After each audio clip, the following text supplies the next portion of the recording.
Ini adalah latar belakang turunnya Al-Quran Surah Al-Ahzab ayat 69. Setelah mengalahkan komunitas kafir, Nabi Muhammad mengambil 1/5 dari harta rampasan perampokan.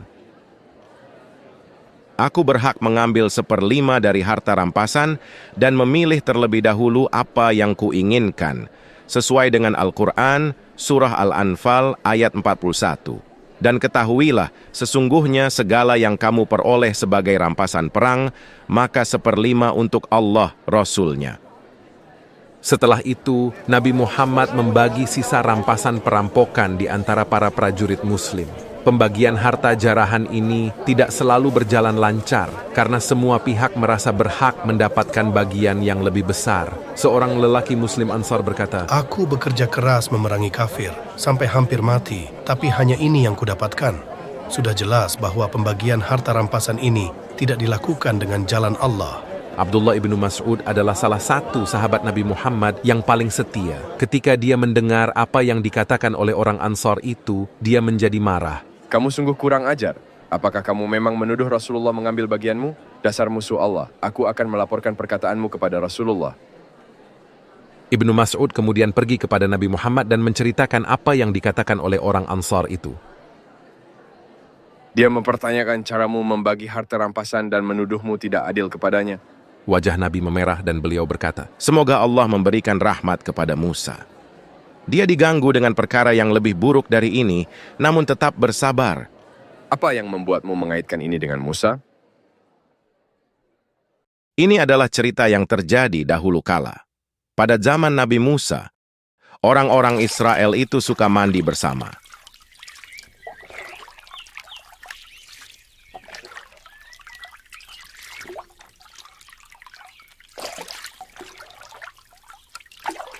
Oleh karena itu, mereka bisa melihat tubuh orang lain yang mandi bersama mereka.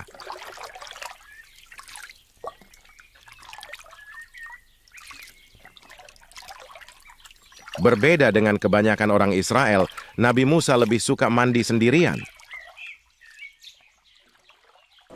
Hal ini menyebabkan banyak tuduhan miring yang digosipkan kepadanya. Tentu saja dia ogah mandi bersama kita karena tubuhnya cacat. Dia tentu menyembunyikan diri karena menderita cacat pada kulitnya. Mungkin kusta atau hernia di buah pelirnya atau cacat lainnya. Hah? Dia memiliki hernia di bagian tubuhnya yang itu? Sungguh menjijikkan. Tidak heran dia selalu ingin mandi sendirian. Mereka tidak menyadari bahwa Allah menguping gosip fitnah mereka dan bahwa Allah ingin mengungkapkan kebenaran. Suatu hari Nabi Musa bersiap mandi. Dia meletakkan pakaiannya di atas batu,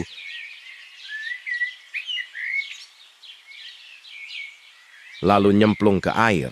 Akan tetapi batu itu tiba-tiba lari sambil membawa pakaiannya. Nabi Musa bergegas mengejar batu itu sambil berkata, Hai batu, kembalikan pakaianku.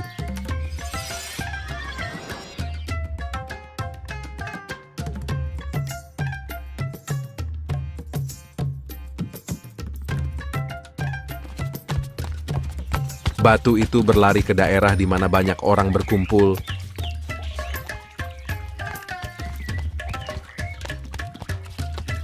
Sehingga orang-orang Israel melihat Musa tanpa pakaiannya.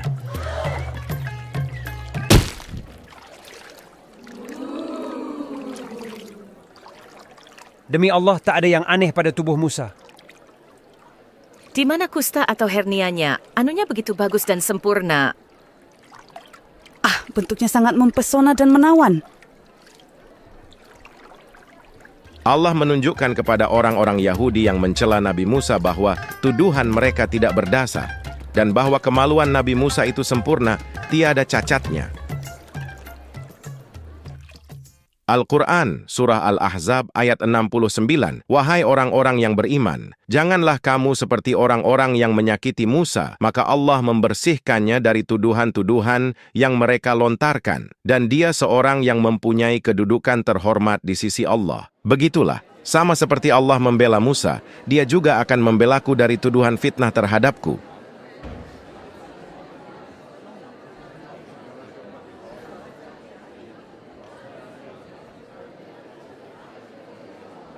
Tapi ini bukanlah kali pertama Nabi Muhammad dituduh mencuri jatah harta jarahan orang lain.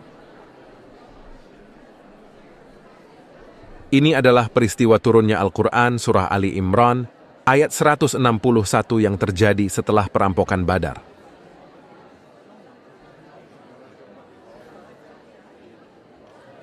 Sebuah jubah merah hilang dari kumpulan harta rampasan perampokan. Hei, di mana jubah merah yang tadi ada? Jubah itu seharusnya ada di sini dan tidak boleh ada yang mengambilnya. Rasulullah mungkin telah mengambilnya. Wah, nggak boleh begitu, karena harta rampasan belum dibagi-bagikan. Mereka semua pergi menemui Nabi Muhammad. Ya Rasulullah, mengapa engkau mengambil jubah merah dari barang jarahan? Engkau harus mengembalikan jubah itu, Rasulullah. Loh, aku tidak mencurinya. Beraninya kamu menuduh aku melakukan itu? Lalu di mana jubah itu? Mana aku tahu?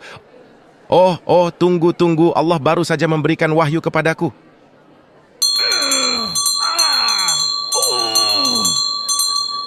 Al-Quran, Surah Ali Imran, ayat 161.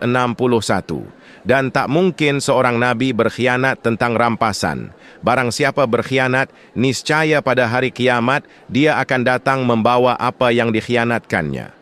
Kemudian setiap orang akan diberi balasan yang sempurna sesuai dengan apa yang dilakukannya dan mereka tidak dizalimi. Begitulah, Allah sudah memberikan jawaban bagimu.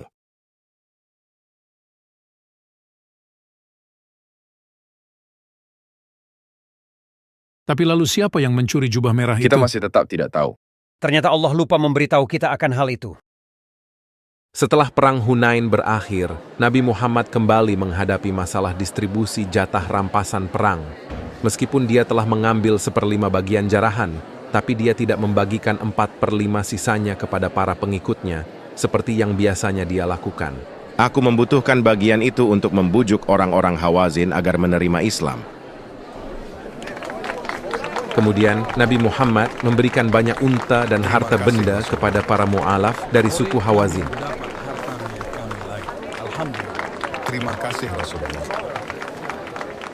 Kami setengah mati bertempur melawan mereka kaum kafir.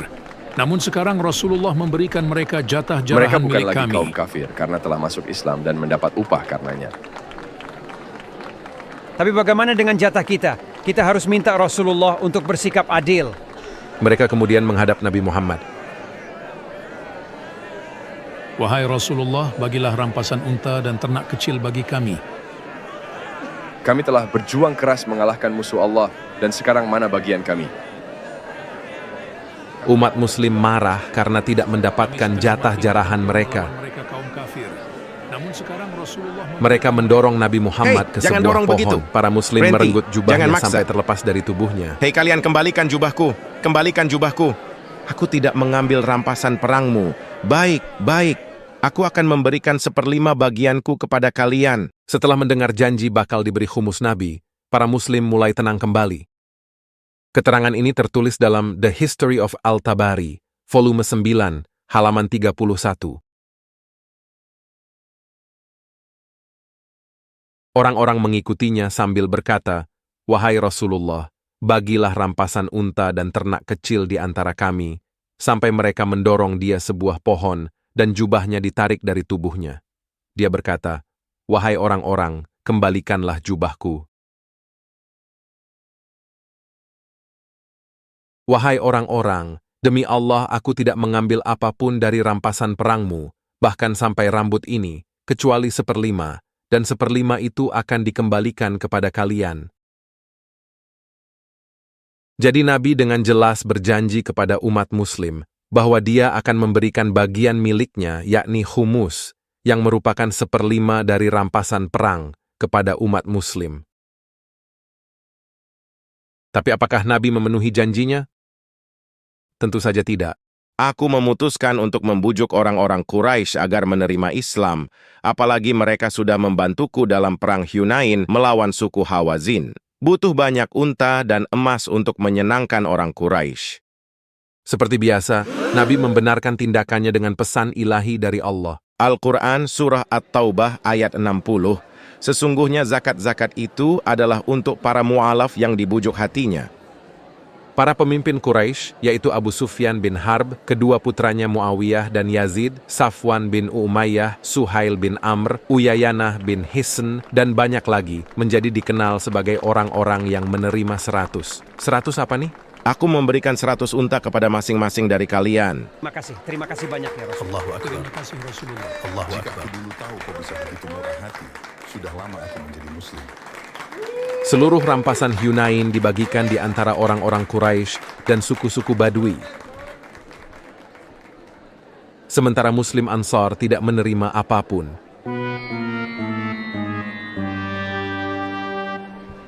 Dia memihak sukunya sendiri dengan harta rampasan itu. Dia mengabaikan kami, padahal pedang kami masih basah dengan darah kafir.